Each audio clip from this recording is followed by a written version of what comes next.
Olá, meu nome é Carolina Fuoco, eu sou médica pediatra cooperada da Unimed de São Sebastião do Paraíso. Vim conversar com vocês hoje sobre um assunto muito polêmico.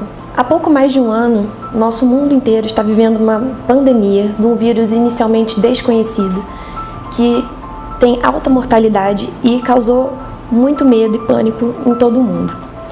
Inicialmente, fecharam as escolas, do mundo todo, e esse fechamento a gente imaginava que seria por dias, depois eles viraram meses, agora já passou um ano, já estamos em outro ano que não houve reestabelecimento das atividades escolares, não no Brasil. Em países europeus, a gente já vê que desde o meio do ano passado, algumas escolas conseguiram retornar suas atividades, e a partir dos estudos feitos nessas escolas, nas experiências que tiveram na Europa, a gente conseguiu desenvolver modelos onde que conseguiria ter uma maior segurança para a realização desse retorno. Inicialmente também não sabíamos qual era o papel da criança na pandemia, o quão protagonismo ou não ela teria no desenvolvimento de doenças, na transmissão da doença. Hoje em dia as coisas estão um pouco mais claras para nós. A pandemia fez com que muitas coisas fossem modificadas no nosso dia a dia, incluindo a rotina escolar. Passaram-se a ter aulas à distância, isso daí envolveu uma grande reestruturação, não só para os professores, mas também para as crianças e suas famílias. As pessoas passaram a ter que ter computadores em casa para as crianças poderem assistir às aulas, Os professores tiveram que dar conta também de providenciar esse aparato em casa. Aos poucos, as atividades têm retornado, inclusive no Brasil, em algumas escolas, principalmente as particulares, que foram as que mais rapidamente conseguiram se adaptar para esse novo modelo, que significa uma parte das crianças tendo aula presenciais e outras tendo aula em casa. Mas isso daí requer que cada sala, que cada escola tenha esse recurso disponível. Além disso, que seja feita de forma de bolhas ou coortes, que a gente agrupa professores e alunos para que eles não se misturem, entre si, para que exista um melhor controle em cada grupo. Então, se tiver algum sintomático numa bolha, a gente isola aquela bolha, que não deve ter tanto contato com o resto da escola, para que a escola continue funcionando. E essas escolas também têm que estar preparadas para receber não só as crianças, mas como os profissionais de educação de forma segura. Infelizmente, a gente não tem data para o fim da pandemia, Então, esses surtos escolares vão acontecer, e tem que ser, se tudo for feito de forma correta, que eles sejam rapidamente identificados e isolados casos, e para que não se propague. Uma outra coisa importante é que, para que o retorno escolar seja seguro, e principalmente inicialmente seguro, é que a situação do local esteja controlada de Covid. Um outro exemplo que a gente trouxe da Europa é que a escola está sendo considerada um serviço essencial e, dessa forma, sendo valorizada para tal. Há muitos anos, o ensino não é uma coisa priorizada no nosso país. E com a chegada dessa pandemia, esse momento de crise evidenciou mais ainda essa situação, e de escola que não tem estrutura de qualidade e nem de saneamento, nas escolas, assim, a estrutura sanitária da escola. A gente ouve os professores falando de falta de ventilação, de grandes aglomerações na sala de aula, de falta até de água para lavar a mão, de sabão. Imagina agora até álcool gel, essa estrutura toda. Mas isso, como eu falei, não é uma desculpa para que a gente não retorne mais às aulas, para as crianças. Isso não é uma desculpa. Na verdade, isso aí é o momento da gente cobrar das autoridades responsáveis, a nível federal, estadual, municipal, o maior comprometimento e a reestruturação das escolas, principalmente as públicas, para que o retorno escolar híbrido inicialmente seja possível, de forma segura. As escolas particulares, em sua maioria, já conseguiram fazer isso.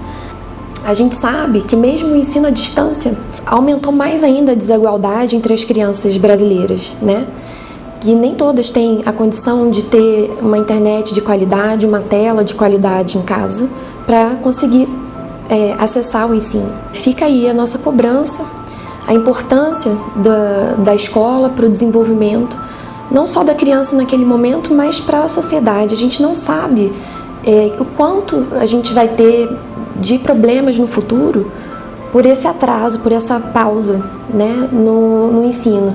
Uma outra coisa importante que eu gostaria de comentar é sobre a saúde da criança com relação à Covid. Né? A criança pega Covid, a criança transmite Covid.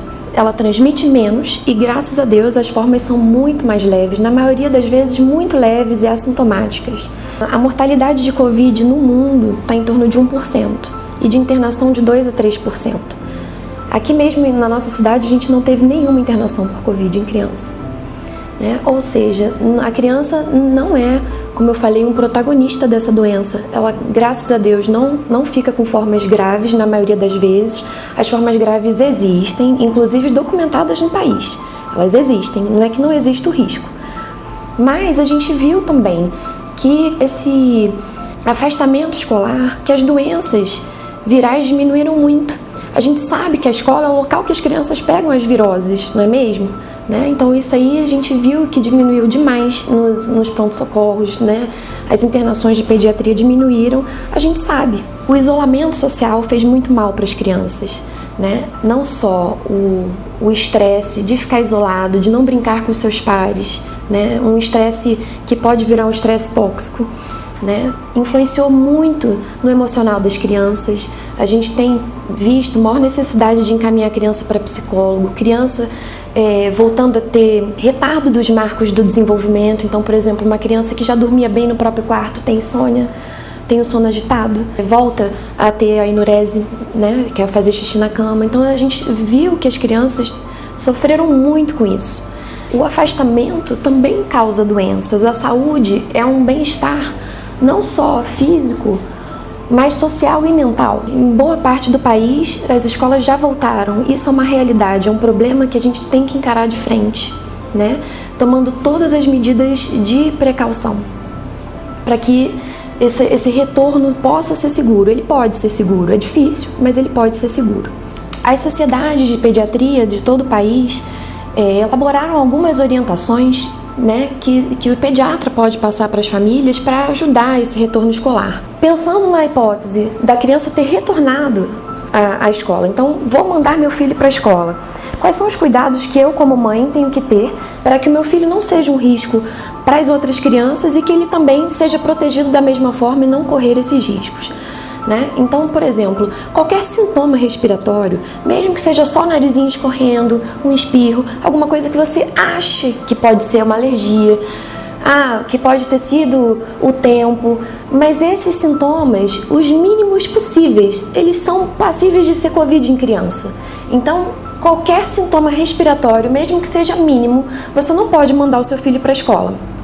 A gente tem que pensar que mesmo que ele transmita pouco, ele ainda pode transmitir. Ele pode transmitir tanto para uma outra criança, que vai levar esse vírus para a casa dela, para os familiares dela, para um pai, para uma mãe que pode ser que tenha alguma doença de risco, né, que sejam do grupo de risco, ou pode levar essa contaminação para os professores.